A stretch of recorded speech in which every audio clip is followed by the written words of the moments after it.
네, 안녕하세요. 진리의 전달자, 디지털 목자 최정현입니다. 제가 이제 가끔 이 복음에 관심이 많으신 분들랑 대화를 하다 보면, 답답한 경우가 굉장히 많아요. 그러니까 한마디로 얘기하면, 속고 사는 거예요. 그게 목사가 되었던, 아니면, 그러니까 자기랑 똑같은 부류한테 속고 사는 거예요.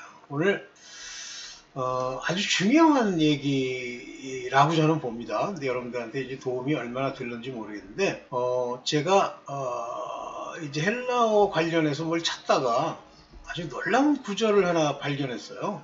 그 내용이 뭐냐면 오늘 잠깐 보면서 이제 시작을 해봅시다. 오늘 제목이 뭐냐면 막연한 성경에 대한 호언, 충성이 아니다. 왜 제가 가끔 보면 태국인가? 어디서 애들이죠. 태국 애들한테 전도를 한다고 한국에 있던 어떤 목사가 가서 이제 그렇게 활동을 한대요. 근데 이름이 뭐냐면 헤세드예요. 근데 그 헤세드라는 단어가 뭐냐면 사랑이라는 단어와 일맥상통하는 겁니다. 하나님의 사랑을 헤세드의 사랑이라고 하는데, 이 친구는 관상으로 보나 인간의 관상으로 보나 또는 말하는 자세나 태도로 보나 문제가 많아요. 근데 이제 제가 그 친구 그런 정도의 친구들의 이름을 거론하고 싶지는 않은데, 한 번은 이런 말을 하더라고요. 킹 제임스 바라고 그러던가 킹 제임스 바들은 문제가 있대. 특히 뭔가 보니까 킹 제임스를 좋아하는 사람들이겠죠. 그러면 자기는 무슨 바인가요? 개역 성경 바인가요? 그건 길게 얘기해봐야 별로 중요한 얘기가 아니니까. 그런 식으로 어떤 성경의 해석이나 또는 어떤 성경의 번역본 또는 역본은 아니에요. 그건 다 번역본이에요. 한국에 나와 있는 건 다 번역본입니다. 킹제임스는 역본이죠. 그런 번역본이 가지고 있는 아주 큰 문제가 뭐냐면 사람이 해석한 거예요. 하나님이 성경을 해석하는데 100% 창세기 1장 1절부터 요한계시록 22장 마지막까지 몇 절이 마지막인지 모르겠네. 거기까지 하나님이 다 관여하신다? 예를 들면 그 나라 언어에 어떤 언어를 택하게 하고 어떤 거는 못 쓰게 하고 이렇게 하신다? 아니에요. 착각하지 마세요.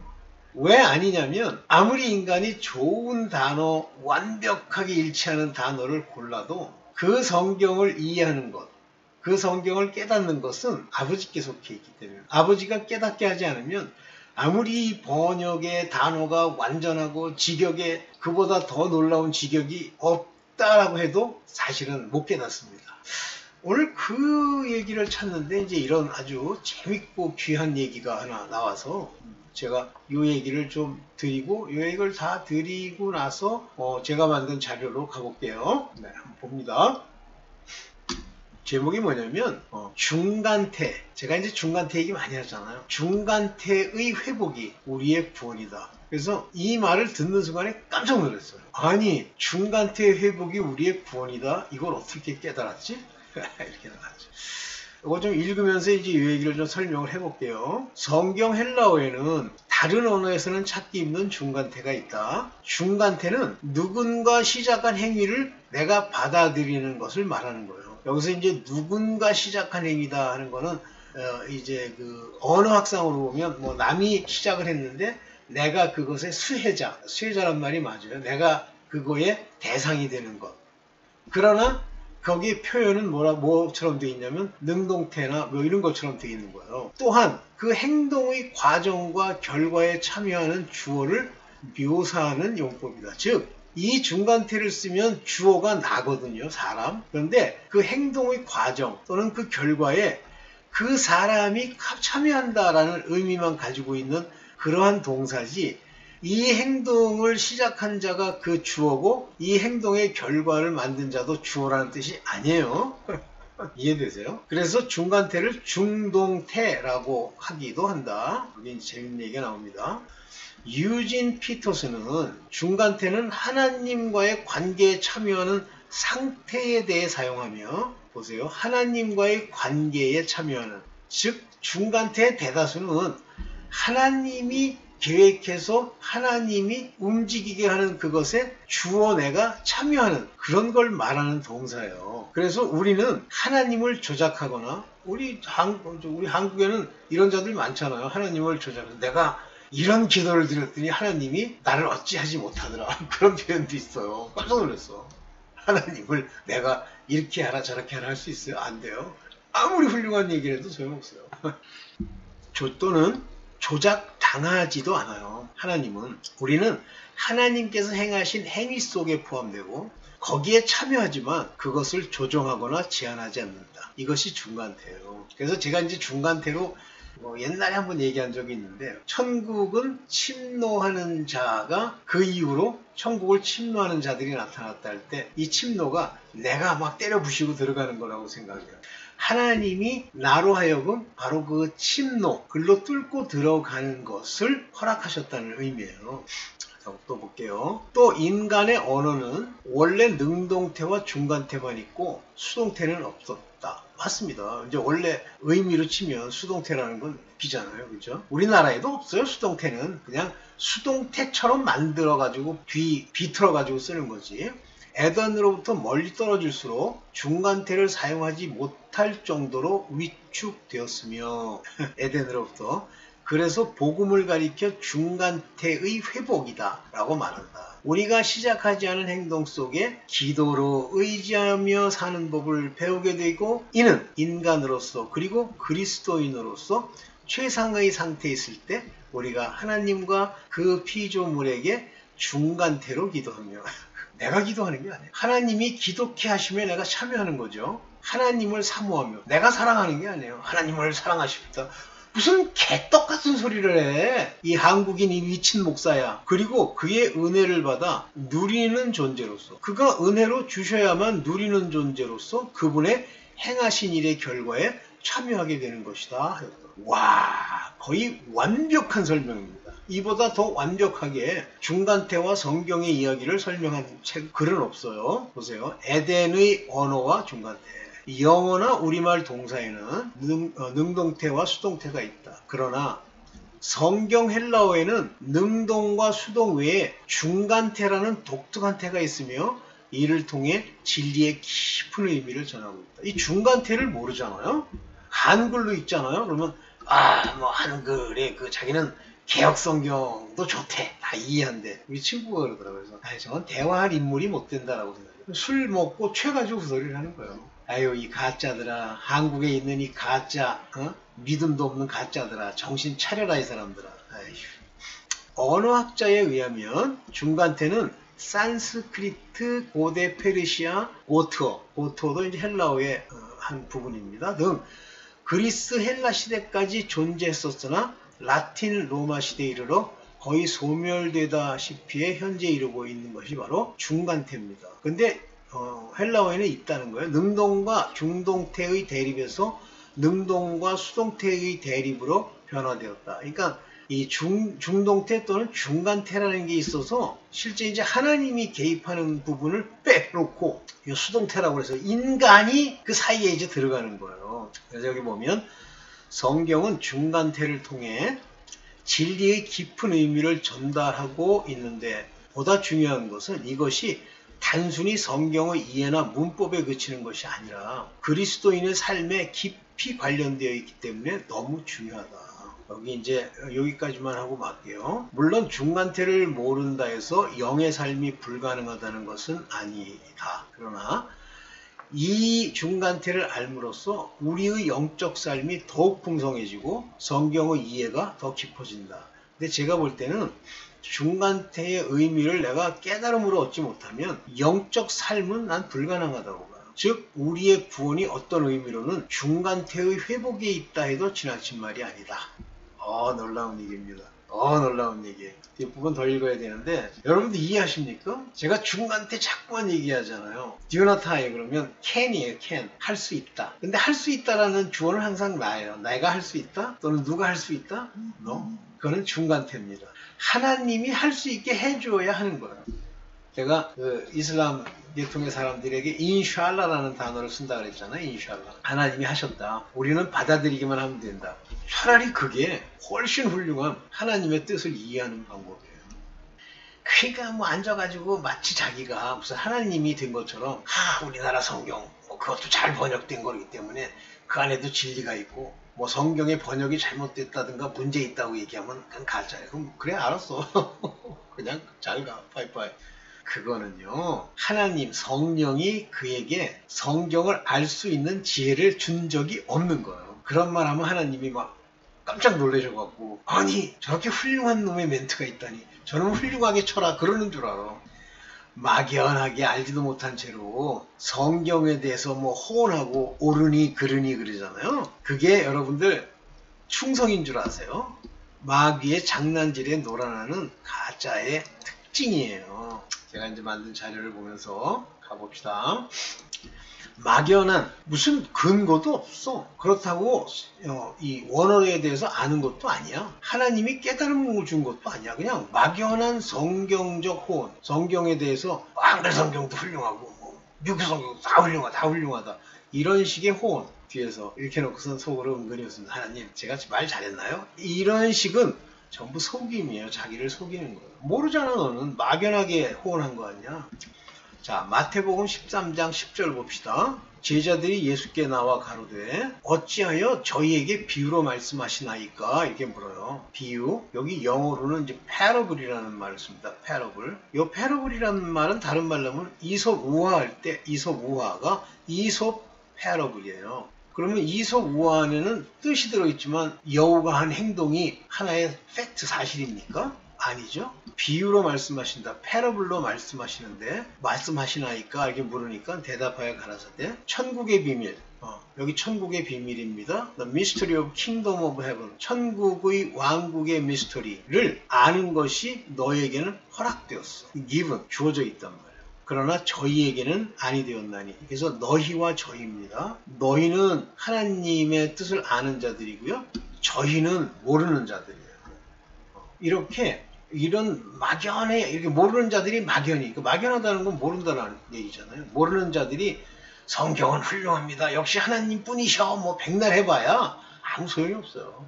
자, 성경을 깨닫지 못하는 자들의 특징이 있습니다. 그거는 제가 아까 중간때 얘기했던 것처럼 이 깨닫지 못한다고 하는 이 깨닫지 못함이라고 하는 것은요. 하나님이 깨닫지 못하게 하는 거예요. 내가 저희에게 비유로 말하기는 저희가 눈 뜨고 왜냐하면 they see 본다고 하는 그들이 보지 못하고 듣는다고 하는 그들이 듣지 못한다 그랬어요. 왜냐하면 동시에 understand도 안 돼. 깨닫지 못하는 거야. 참 재밌는 얘기죠. 그래서 이 파라볼라 이게 바로 패러블인데요. 이 패러블로 얘기하는 이유는 못 알아 깨닫지 못하도록 하는 거예요. 여기 보면 보기는 보지 못하면 이렇게 있는데 여기 보면 뭐라고 나와 있냐면 브레폰테스 여기 보면 아콘테스 이게 뭐냐면 봐 그러나 not 실제 아는 게 아니야. 브레포진 안 게 아니야. 여기 아콘테스 봐 그렇지만 아코진 본 게 아니야. 무슨 얘기인지 이해되시죠? 그러니까 눈뜬 장님 귀 뚫린 뭐라고 그래야 돼? 안 들리는 사람은 뭐라 그러죠? 농아 귀머거리예요. 이런 자들이 하나님한테 어떻게 좀 득이라도 얻을까 해서 막연하게 우리나라 성경도 훌륭해 이렇게 얘기하는 거예요. 자기가 모르는 걸 얘기하면 아멘하고 들어. 건방 떨지만 건방 떨는 놈 몇 명 봤어요. 자, 우리는 성경을 회방하는 것이 성령 모독인 줄 몰라요. 근데 여기 보면 마태복음 12장 32절에 누구든지 말로 워드입니다. 이거 원어제가 안 찾아봐서 죄송합니다. 인자를 거역하면 이거는 Son of Man이에요. 그러니까 이거는 통체적으로 예수 그리스도를 말씀하는 게 아니라 어떤 사람은 예수 그리스도를 얘기하는데 예수 그리스도뿐 아니라 그분과 같은 후사된 자들 모든 인간 하나님의 말씀의 복음의 전도자들을 얘기하는 걸 다 그런 사람들을 대항해서 근데 이 워드라는 단어가 아마 로고스 하나님의 말씀의 뜻을 얘기하는 자라는 뜻일 거예요. 그러면 뭐 그들은 forgive이 가능해 용서될 수 있어 뭐 다 된다는 뜻이 아니고 shall 용서해 주려고 하면 된다는 얘기예요. 그러나 speak against the Holy Ghost. 성령을 대적했다. 이 얘기는 무슨 얘기냐면 성령은 우리 삶 속에서 타인들에게 어떤 형태로 나타납니까? 말씀의 형태로 나타나죠. 이런 자들은 shall not be forgiven him. 다는 아니고 shall not. 용서받지 못하게 될 거야. 이 용서받지 못하는 건 이 세상, 이 땅에서도 아주 엄청난 고통이 오고 올 세상, 올 세상이라고 하는 거 이제 후에 천년왕국 같은 걸 얘기하는 거죠. 그 세상에서도 그들은 용서받지 못할 거야. 그러면 많은 분들이 마치 성령이 말씀하시는 걸 알고 대적한다고 생각 안 해요. 아니 성령이 푸른 빛처럼 이렇게 안개처럼 막 그 사람 위에 있으면서 막 능력이 나타나고 빛이 번쩍번쩍 하는데 반대를 해? 아니에요. 성경에 진리된 말씀을 전했는데 개기는 거 있죠. 요즘 그런 자들이 이제 마지막에 많이 나타난다 그랬어요. 그래서 성령 거역하는 일이 적다 아니에요. 무지하게 많죠. 특히 안 믿는 사람들. 아예 관심이 없는 사람은 그냥 거역한 게 아니야. 근데 은근히 관심 갖는 척 하면서 개기는 놈들 있죠. 이게 성령 모독입니다. 네. 그래서 깨닫지 못한 자의 회방, 깨닫지 못한 자의 회방. 그러니까 못 깨달아서 그 말씀이 무슨 뜻인지. 그런데 그 말씀의 작부를 가지고 자기가 이해한 방식대로 참 진리를 얘기하는, 예를 들면 비유를 풀어주거나 하나님의 말씀의 중간태를 회복시켜주거나 이런 말을 하는데 막 욕을 해. 웃기고 있네. 우리도 한글로 된 것도 다 그 말씀에 맞는 거야. 이렇게 얘기하잖아요. 그런 회방은 성령 모독이 됩니다. 여기 보세요. 마태복음 12장 31절. 그러므로 사람의 모든 죄의 회방 이런 건 다 사하시는데 성령을 회방하는 것. 여기 보면 against the Holy Ghost예요. 그러니까 이거는 깨닫지 못한 자가 입으로 하나님의 말씀을 제대로 전하는 자들을 모독하고 개기고 대적하는 거예요. 제가 본 것 중에 스트리트 이벤젤리스트, 거리에서 전도하는 어떤 사람들이 막 얘기를 하는데 그 동성 연애자들인가요? 여자들, 남자들 나와가지고 막 조롱하면서 뭐 욕하고 하잖아요. 그게 성령 회방죄예요. 사람의 지혜, 세상의 지혜. 요 중요한 거 사람이 이해했어. 어떤 성경 구절을 들었는데 그게 무슨 뜻인지 알겠어. 불가능합니다. 내가 입으로 그를 주라 시인한다. 그러면 인간은 뭐라고 이해를 하냐면 사람은 예수 그리스도 보고 예수 그리스도는 주님이세요. 제 주님입니다. 이렇게 말하면 되는 줄 알아요. 그 말씀, 예수 그리스도를 주라 시인하는 입이라는 말씀 안에는 예수 그리스도가 누군지를 알아야 되죠. 그가 주라고 하는 주의 의미를 알아야죠. 입으로 시인한다는 것이 영적으로 무엇인지를 알아야죠. 이런 모든 것을 다 성경 안에서 하나님이 말씀하신 내용대로 이해하지 못하면요.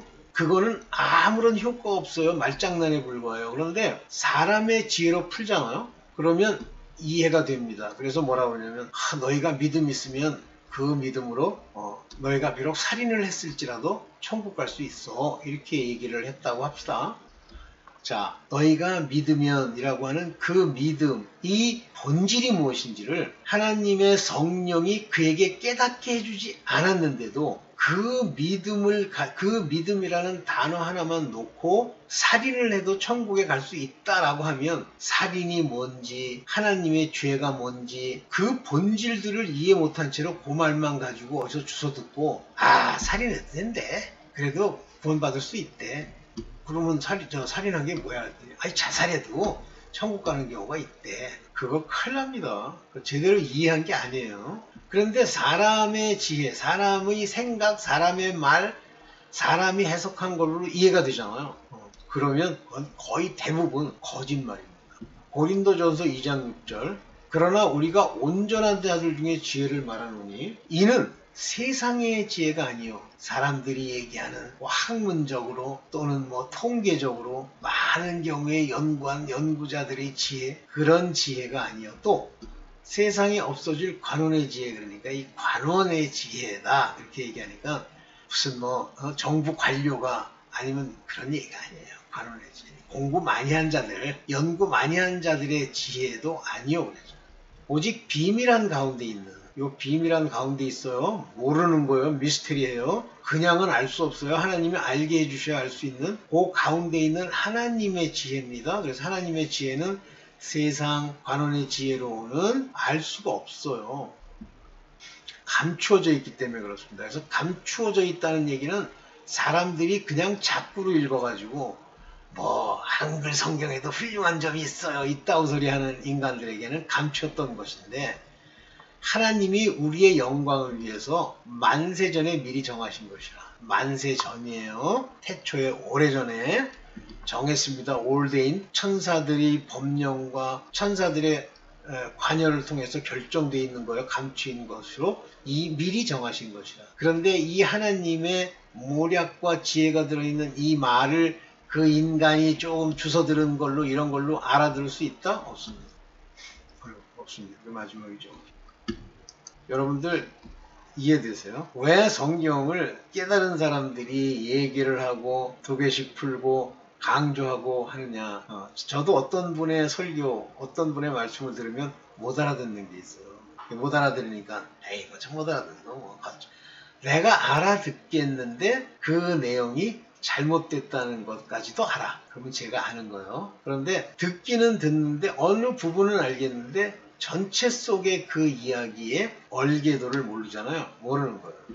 그분이 훨씬 영적으로나 하나님의 지혜 지식에 있어서 더 앞서간 사람이에요. 그래서 우리가 지체 중에 저 같은 사람이 만약에 이제 겸손하려고 이제 난 발가락이다 그러면 맞지. 근데 자기가 발가락인 줄 알아야 됩니다. 완전히 다 이해 못하는데 조심하세요. 이런 사람들 가끔 나타나더라고. 막연하게 막연하게 한글 성경에도 뜻이 있다고 치고 있는데 너한테 있다 손치더라도 너랑은 상관이 없어. 여러분들 제대로 알아듣길 바랍니다. 네, 감사합니다.